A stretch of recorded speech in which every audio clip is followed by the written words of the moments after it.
Biyahe po tayo guys. Ito po yung aking tricycle guys. Nasa pinaka huli po ako guys. Nagtatry po ako guys mga kabradinsis bilang tricycle driver ng kabayanan ng Imus Cavite. Ayan guys. Yan ang pila namin guys. Wala guys sa akin hanggang sa dulo. Yan guys, pupunta pa kami guys doon sa tabing kalsadang yun, doon sa may Danagda puting van. Doon po ang pinaka terminal namin, may lima po doon nalabas sa sa tabing kalsada. Pero hindi naman guys nagtatagal na ano rin naman guys, na naubos din naman guys yung yung pila. Kaya subukan ko guys kung wala kaninang umaga lumabas po ako, nakaka pa lang ako guys, nakaka 150 pa lang ako guys. Ngayon alamin ko po kung magkano magiging kita ko sa isang araw dito sa pamamasada ng tricycle. Ang pasada po dito ay guys, umpisang alas 5 ng umaga or alas 7, tapos garahe mo 10 o 11 ng gabi. Kikita ka daw guys dito ng mga 1K o pinakamababa na guys 600 o 700. Pwede na yun guys, isa sa wala isa magtambay. Sige guys, maraming salamat. Magtutulak ako ng aking motor para makarating po ako dun sa Bukana.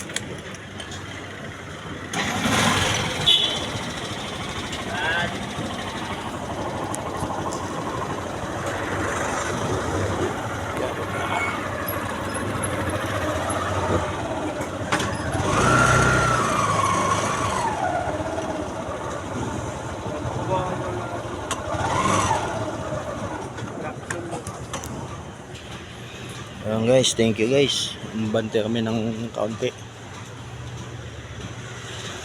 Brad, long kiss mo kay sa province. long live Dait Bicol.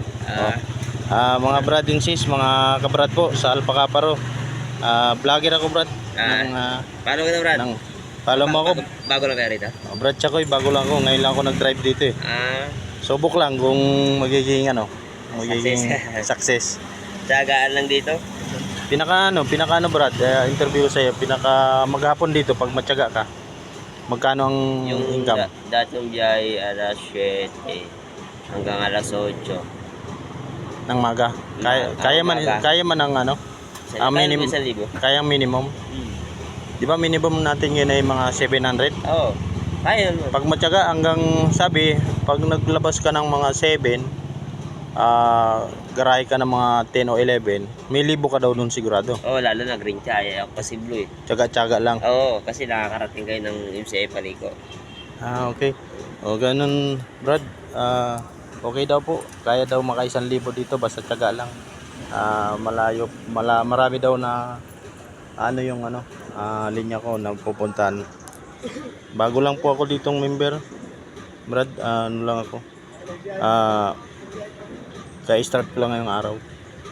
Kaya sabi ko sana mababait naman ng mga kapwa driver.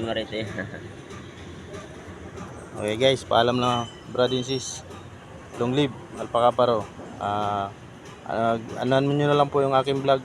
Abangan nyo na lang po sa munting pagpapanood ninyo. Salamat po.